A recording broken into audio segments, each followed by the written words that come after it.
Inside Story Uganda, real source of political updates.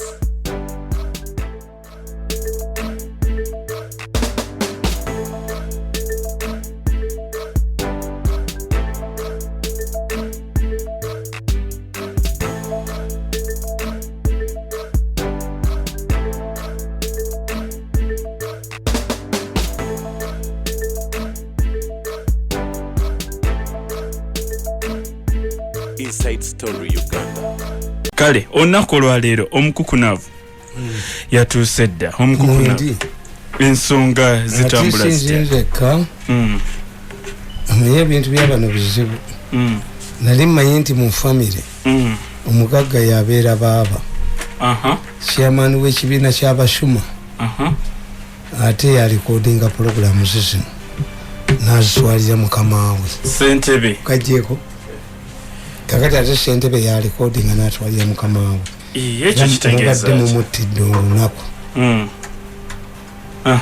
megamba buulizi tonziza mu byakulayira tonziza mu byaki omukazi okufumbirwa nga babaddewo omusajja amwagala ayinza okujja n'olubuto olubuto ne bubeera n'omukazi emyezi 9 lufaanana gye baaluza omusajja eyalufunyisa.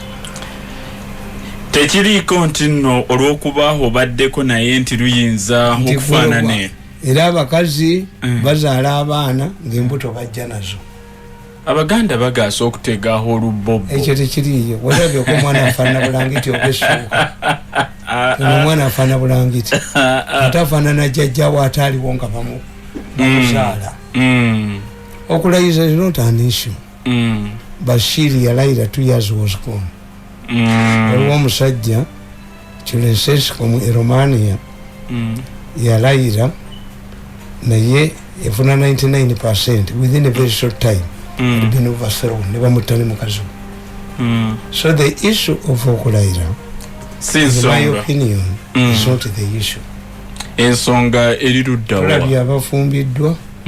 Gundi waliwo omukatoliki bamuyita Kimera Vincent ekereziya yamuwa addemu awase lwaki gwe yali ayita mukoddomi we yamuwa enkoko yali ate muganzi bwamuwala ng'omuwala sekkuula.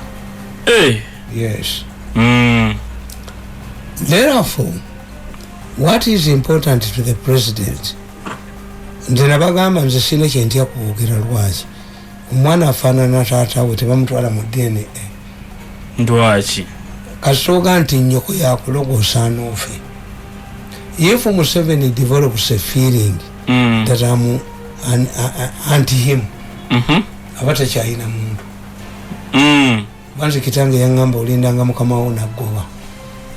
Somebody rang me yesterday. Your contract has been renewed, but I'm receiving that information 10 times. Do you renew my contract every 3 months?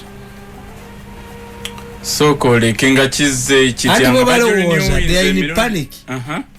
Mirundi cannot abandon Museveni. Nze sifa ku kintu n'enguwa. Nzikiriza kino ekibaddewo. Nzikiriza mu busiraamu. Ti omukazi amala ennaku 9 n'afumbirwa nga talina lubuto lwaki lwa musajja. Whatever you want, there will be an opposition in this country. Kati nze gwe bafloating okuvuga eggwanga. Oyo omuvuga gwe bafloating okuvuga eggwanga bwe yeesimbawo neesimbawo tamale mba sina resources empagira koni nawe because these people think that we don't have interest. I have interest. I have invested. I have a stake in this country. Since I'm mukkiriza tumutwalire sente aziweerezemu kube mwaso omuntu azireeta mutta azireeta azitwale waffe mu nsozi na omulenzi oyo n'agwa eddalo. So there is no compromise. Some people think that we are robots. Some people think that we don't have a stake in this country. I have a stake in this country. Kati ekikunyiziza ku renewing a contract yo. No, anti bobalo was they are playing with a person they don't understand. Mbamanyi nnyo. Kakati okulayira kwa Museveni si issue. Si nsonga. N'omukazi ow'empeta anoba. And we have got cases. Museveni is facing formidable challenges. more than before. Abantu bwe batandika okulowooza kasola b'omukazi kasola ng'oli mulwadde bakazi bo bonna ne bakampinga mu ddwaliro ogenda kufa tabange bonna baaliwo ekisubi gwe batakulabira wano ku critical moment olira oti omwana omuntu asooka okutegeera ti omwami wange agenda oba aweddemu mukazi we. That's why women panic. Nabagamba nti buli succession yonna mu nsi eyoneneddwa first lady. Because they are women.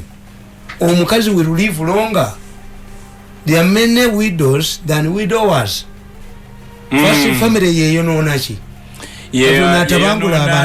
Atabangula abantu ayagala okusuula sezala wa first family. Buli kizibu kyonna kiva mu first family. Uganda kyerina. Ogambye nti Museveni tafunangako formidable challenges nga zayina mu kiseera kino. Kyogamba efubutuka mu Paris. Bataddewo 5 billion okuba Kadaga. 5 billion? Yes.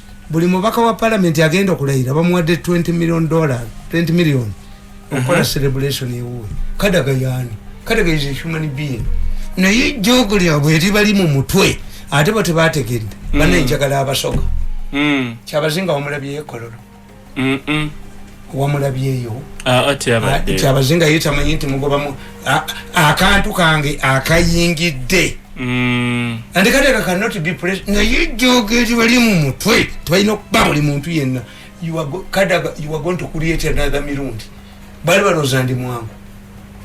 You are going to this is some it is in a nyumba emazo kurakinga tujizimba kondala tamale chogezaako oga force etusawo ku speakership race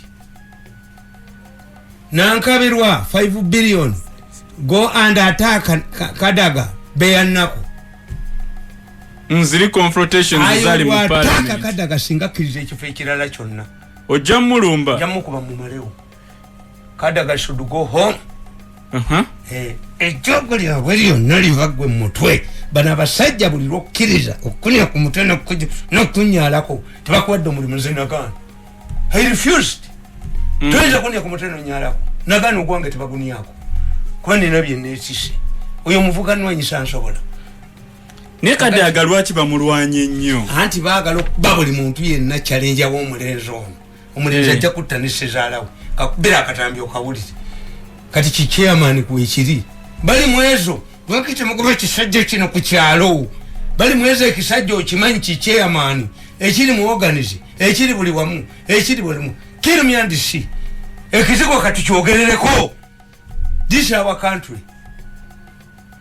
I'm telling you ogoba Kadaga mujja kunywa wayini mujja kola ki nayo yinza okubeera ku mbagayo ng'omukazi gwolese wa sirimu ng'oli ku lumbeeru embaga ezo okubeera olumbe abantu bano bajoze nnyo ensi eno mwe mutuusiza nti buli mujja mukuba mukyaliremba amuganda agamba nti ate ebikere birinnya ennyumba nti ate endiga etomedde enju mukyali kunza abalemeredde.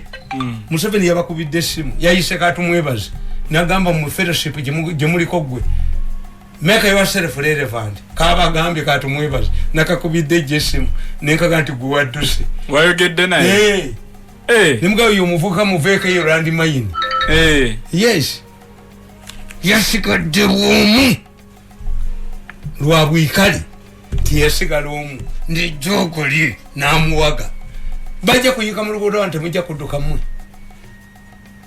Kakati formidable challenges ya yoyo omuvubuka gweyogerako yekka oba waliwo ne challenges endala ne bweba business nibeera mu gwotasobola kukwata. Kankusomera akatabo kano kaliko kifaananyi kya Kadaga bakayita batya the invisible hand. Soko babuulire nakawandiika ddi the invisible force nesaddaakadda omuvubuka yate abambala kiragala bamulinda dda bagala bamubomutwe ogwo nga namuwa bamanya amuwaka ye waliwo amuwaka ye abambala kiragala bamulinda dda bamubomutwe bagwase ajemere sezaala bwalabe bamubomutwe ogwo ensi temwagala agiyo omutwe ajeyo empapula nze bwe yesimbawo nnonda koni soka akatabo kasoma akatabo The Invisible Force wakawandiika nga 22 July 2016 kati kankusomeremu tusomeremu kizibu Museveni kyayina nga nakimubuulya kaddi 22 July 2016 Museveni namubuulira nti mukoddomiwo ayina gavumenti gyazimbye naye ojja mwekuliramu mulago ayina emputu ayina ajo naye abambala kiragala bajja mu bamutwe gweri tewali amwagala wano abambala kiragala beba aba DP nkubuulira aba DP bogamba in his book no longer it is Chinua Achebe used a character Obi to demonstrate the problems faced by young educated Nigerians. Obi or Obiajulu, the mind is at last at rest, was named so because his father had produced girls before he got a boy. Obi trained in England. On his return to Nigeria, he deeply fell in love with a highly flying city girl called Kirala, Muite Bad Black. Yagende bwero okusoma bamutuma kusoma amateeka yasoma Lungereza. Najja akwana omuwala nga bamuyita Osu. Osu be baana be basulanga mu bibira nga Saddaaka, Abasiraamu, Abakristiyani, Abalokole ne babajja ne babakuza. Tebafumbirwa nga babanga babisiraamu. Kirala Black lived a high and expensive life that depleted Obi's financial resources. Abu Bazar. Secondly, Kirala was an Osu, a cursed child who could not get married. Blinded by love, Obi believed that since his father was a strong Christian, he would allow his marriage, which he finally flatly rejected. The old man pointed out that although he was a strong Christian, this did not mean disregarding culture. I quote him. We are Christians, but we can't marry our daughters, he pointed out. Babulira Obi. Ndio mwana tujja muwasa. Wabisiran. Nalabye Bad Black. Bayina omuvuka gwali naye. Tibannange endokose. Abaganda bagamba ndi gwe osobola okukola malaya olubuto. Akupimira ku balala. Ono wandasi ki? Barometer. Nkugamba. Abalokose ne bagende bwakayanja tebaddayo. Abaganda bagamba nti yakaliddeko omwoyo omulondo. Instead of disengaging himself from the Kirala machine, teyategeera kizibu kimuliko. Nti Kirala tagenda mufumbirwa, taata waaganye, famire yamugaana. Obi yali ayagala nnyo maama we like me. Why? Mama we Obi yalina omuze gw'okuba jirita nange nali ngulina ku ssomero. Ogw'okuba ejjirita?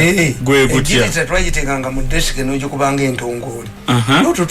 Tutu. Omusomesa ali ku lubaawo n'abuuza ani agikubye. Nga nze nsirika. Ne batujja ne batukuba n'enjiddamu. Ne Obi yalina omuze ogwo. Kati ng'atereka jirita mu mpale ye. Kati olwo maama we yali ayoza engoye ze. Jirita n'emusala. Kati Obi buli kaseera yayagalanga nnyo maama we. Ng'ajjukira omusaayi guli. Engalo gwe yasala. Nange nali mukubi wa jirita ku ssomero. Nze nga yinza okuba ennoni ku lubaawo ng'omusomesa asomesa. What's done it? Ne bakuba ekibiina kyonna. Ate nze mu primary tetwayambala nkanda we. Naye nali nasala eddiba ly'embuzi nga mbeera. Ngane bakuba embooko ezifaanana zitya siwera mbooko. Nga ndi musajja wa fujjo mu kibiina. Kakati ng'eddiba ly'embuzi walitungira muli mu mpale munda. Could anybody imagine nti nalina eddiba ly'embuzi yenneesiba ennyuma. Nyafu been established throughout. Era mama wange abonyebonye nange nnyo. I spoke when I was 6 months. When I tell you that I spoke when I was 6 months, people doubt you and ask her. 6 months. Mukamirundi yazadde omusambu. Instead of disengaging himself from the Kirala machine, Obi decided to cut off relations from anybody who opposed his engagement to Kerala ngono mufuka bwali buli amuwakanya yenna bakataka bayina genda mirundi naye mirundi kyakukoze mulezi gwe era wakole n'olusalu lwa Kadaga mirundi abakubye n'abateka kuteka emyaka 8 era muwakole ne Kadaga. Why didn't the Chabazinga come? You are going to divide this country into Yugoslavia. Nabaganti, any serious person atunulia Yugoslavia. Tito, Yafuga Yugoslavia, Miaka Setumuka. When Tito left, Yugoslavia was divided into 4 states. Ngotimuno Jogabantu Basajja Mwe. Have you read Yugoslavia? The similarities between Uganda and Yugoslavia? Tujja bagamba, muteyo muntu mulabe kibeera mu kibuga. Mutudde ku bomu. Museveni yabakwatiridde akabinja k'abajozi. He was eventually Obi, after failing to listen to all of those who told him, like this young man, Professor Yamugambye Nagana, Kutesa Namugamba na, he must be taken for consolation. Taina Waita is the most hated member of the first family. He was eventually arrested for taking a bribe. Even his mother, when his mother died, Obi did not attend her burial. Tiazika. Atenga yalinga amwagala nnyo. Sente Kirala yali aziridde. Obi's case is not an isolated matter. Many people fail to take decisions about matters that ruin their lives, including political power and business. This is where I talk about Museveni. Many people fail to take decisions that ruin their political base and business. Kati ne president waneno takoze decision. I tell you, a prominent businessman hired a consultant to reorganize his company, which was facing financial problems. The consultant found out that the business was overspending on luxuries instead of reinvesting the profits into the company. The consultant advised him to cut down on his expenditure, which he rejected and the company collapsed. Why couldn't this man adjust his luxurious life? The answer was that, like Obi, he could not disengage from the Kerala machine that had become part and parcel. Njogera ku businessman. Yayita abakugune bamugamba business ye kola amagoba naye ospendinga nnyo mu luxuries. Olete motoka empya, you don't plow your profits into the company. Consultant yagoba mugobe. Why? Bino byali ayina yete kyasobola bikola ki kubyejjako like Obi yete kyasobola kutakirala. Even this businessman, the consultant he hired told him point blank n'aba New Vision bababulidde nti ono yagudde ebigezo. Aba New Vision babagamba bahayalinga company nga failure 00300 era bamututteyo. Kati why did you conduct the interview this young man to a humiliating exam if you had in mind he was a solo mwaliragidde bulagizi. Kati n'abantu buli bamulaba bamuwema kubanga yagwa ebigezo ate n'atwalawo omulimu n'akitwala biri mu Uganda wano. Kisaache yawangula ogundi Chief Justice Kisaache yafuna 75 ono yafuna mekasijja zogera. Bagemeire yakuba abalamuzi bonna n'afuna 75 yafuna namwe 5 naye ayina wiiki bali ntwala mu kooti njamuga gwe you want a fit to be a judge wafuna zino oyo ndambi yina bale nkuteeka wali nenkuwanika banenjagala okwebaza oba yabaddaani abasajja b'esseeta babadde bakutte Namwandu nimbaga ngenda n'omuholo wa saidi abakubidde essimu ayisankayo the Namwandu was released on bond. Namwandu yabadde ate nga baagala kumubba omuwala waliwo ekisajja ekitagala kukola kyajja mukijje kiremere mu nnyumba kiwase mulamu waakyo toyina sente zo mukikube ab'ekyalo ngenda kuŋŋanyo mukikube mukirabirawo bonna omwana ne bamuleta kyekyamutwala kirabika olubuto lwakyo omuganda abuuza namwandu abuuza omwana olubuto walujeewa tewakulira wano bamutute ne bamusiba kati enabbingo waliyo keesi badde bakuba omwana deewo famire yabaddeewo babuze saidi wenabbingo ayagala kukwata alisekiwa omusajja yakwatiddwa ekisa naga nti mwana gwe bajja kutya mukikomera mwana yazengaddo nabbingo nganzija kubanga nze president kasambuuza nti okoze havokaawo awo tie abapoliisi bali enguzi. This girl has been tortured by the Deo family. The girl went to a neighbor, help me at least 20,000 zire wafu. Kati mukazi wa Deo mukaga abatatuli kunyo omwana aguze osiwe Nabbingo. From here I'm coming to Nabbingo. Arrest that man. Arrest who? Eyayambi omwana okudduka mu kikomera omugogo Deo mukazi we yagenda mu kikomera.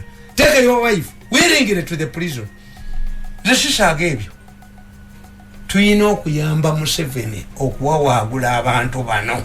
Kakati nkugamba nti this attitude is common in politics. This is where Museveni is. This attitude is common in politics. This is one reason why governments lose power or be defeated in elections. Abantu bakimanyi. Losing power and being defeated, they are different. Museveni has never lost Kampala. Museveni has never been defeated in Kampala. Naye. Ayinamu ava bi yaleta musisi kati yaliso n'omukazi. Ani? Saka. Anonya sente. Aleso omukazi ayawulira mu wino bamuweeyo sente. Banku abye. We want a peaceful city. Kisaka bamujjamu NRM babbi banene bamuleta. Kayonga tebamwagala ye Museveni yafuna 90%. Oyo Kisaka ataga ganda goge bakozesa temugenda yo mulumbe ne bwafirwa temugenda yo. Why did this organize a city? Kakati nkugamba nti Museveni mutunuulize. President Museveni ye mukulembeze ekayagalibwa mu capital city. Ayagalibwa? Yes. Ate ne batamulonda. He loses, is not defeated. Museveni sente ze yatwala mu wino y'omukazi oyo gwemulaba ayawulira mu basajja oyo omukazi bamuwa miliyoni 10,000 ziva mu State House zijja ku akaunti ye mu Centenary Bank. Yagamba waliwo abamukotta ab'emmundu omulyako 2. That woman ayawulira mu basajja mu wino akabukedde ne kakuba omukazi omunyankola ava entongo. You were inciting the population. You don't know genocide here Rwanda. I would close, if I'm a minister of information, I close Buked. Buked is a very good. Kagoro wamulaba ko mulambo gwe. Walaba ku mulambo gwa Kagoro nga bakutwala mugundi. Walaba emotoka ya Kagoro yatomera gate. Walaba ko gate je batomedde. Kagoro was kidnapped like his brother. What was the presence of the generals? Was it Kagoro a general? Was he linked with the military? Bali bakwata olunaku olumu. Because for us abasoma psychology, 50% of the evidence remains at the scene of crime.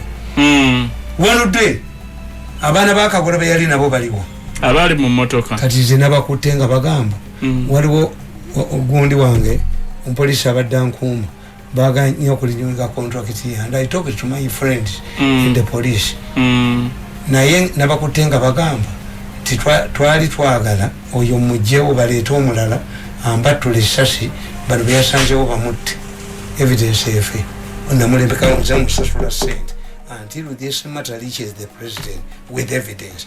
Owekatwenja mukolako nze nsooka nenkuleka ayiruwa yo into a trap. Entalongo ina nyingi Nabbingo Katwe Palisi this is our country. Nkugamba this attitude is common in politics.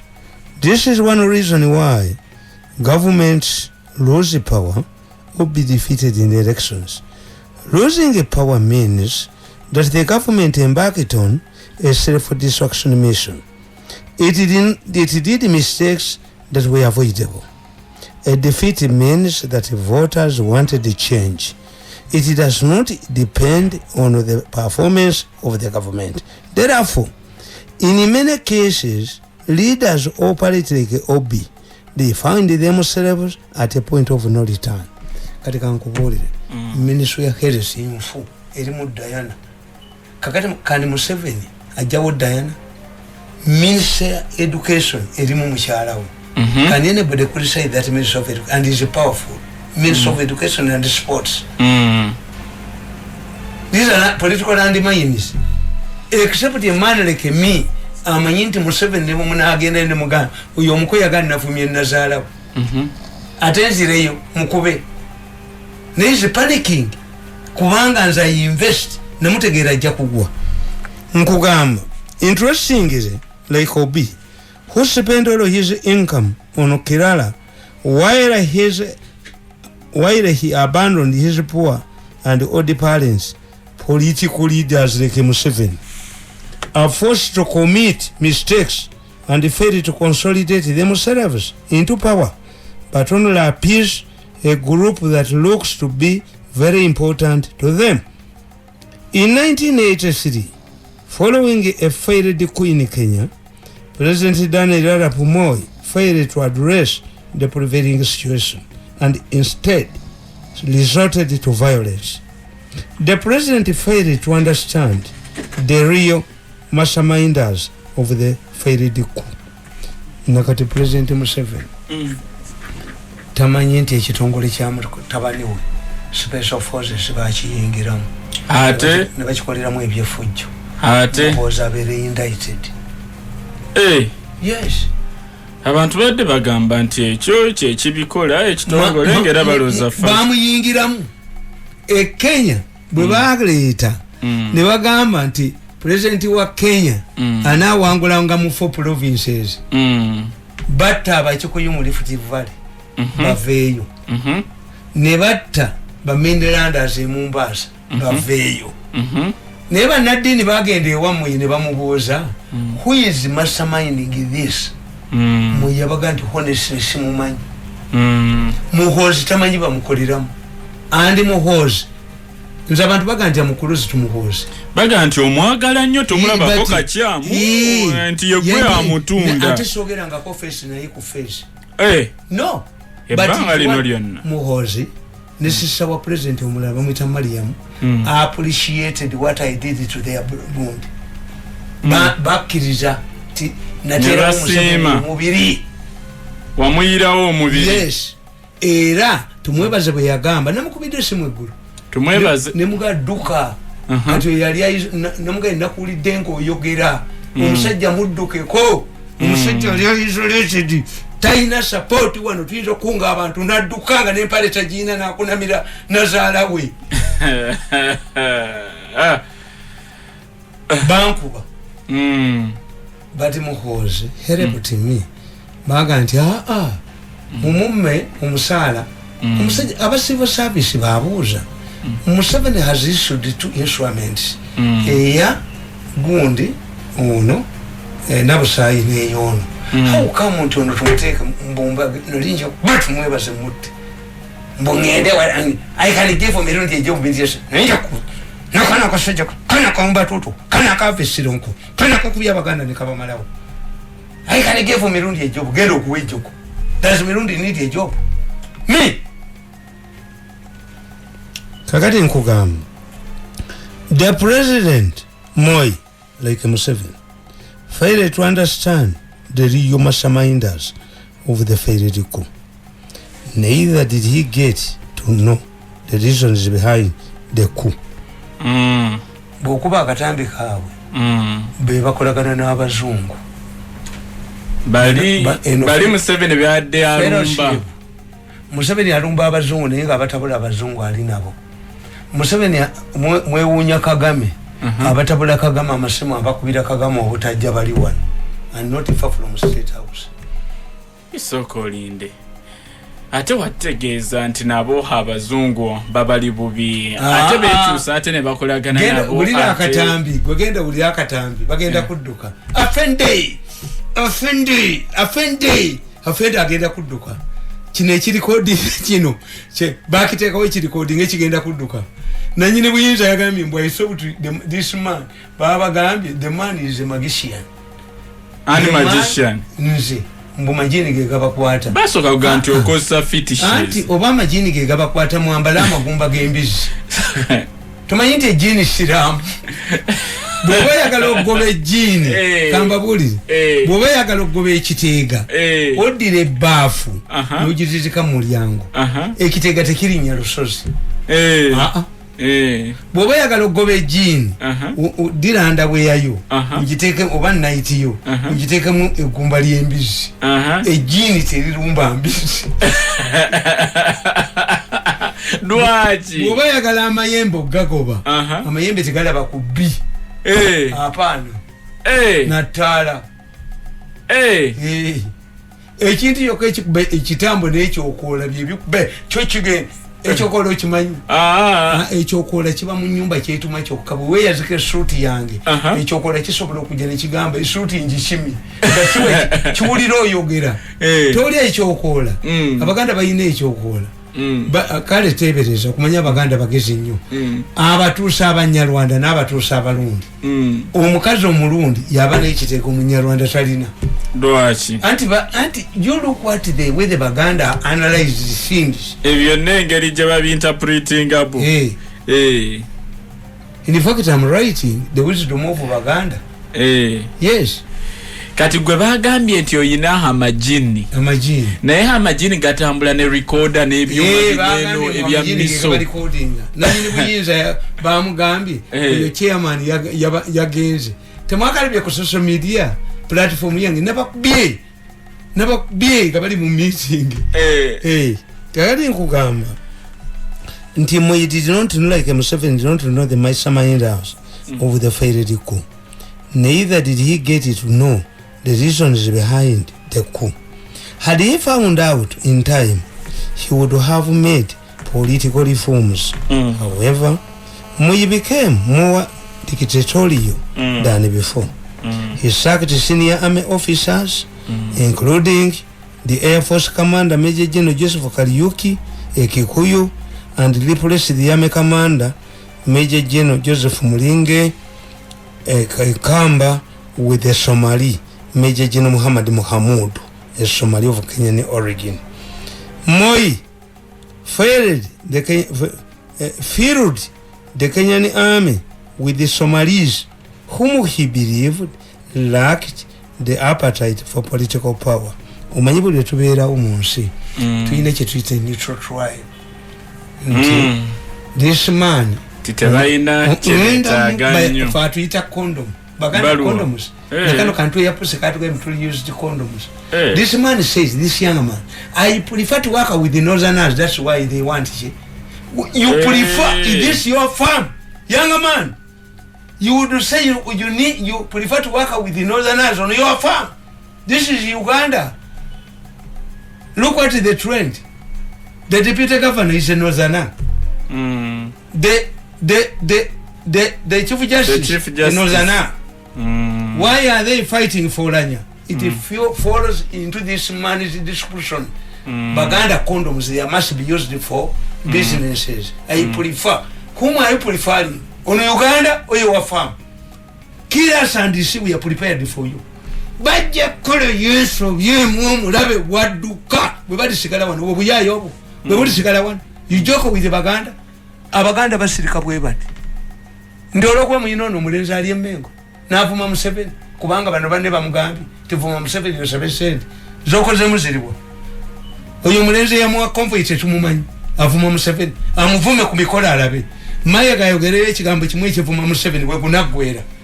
What do come with Batamambula Mwemparo Jakumbori? Where is Okfira Wabantu Chukumi? Maya Gadema from Museveni Wabanja say. Yakabawa Meka. Karina Banu. Akakaseja Karina Banu. When Museveni is facing internal challenges, now we take a Kobogand. Mayaga, Museveni is Gambech. I'm a ticket, I'm Simania Mazari, Wakabega, Gabu. You get a year to come with Muchibanja. Prevent Paripas Katulam. Katumulemu bwe tukomawo ate tutandikira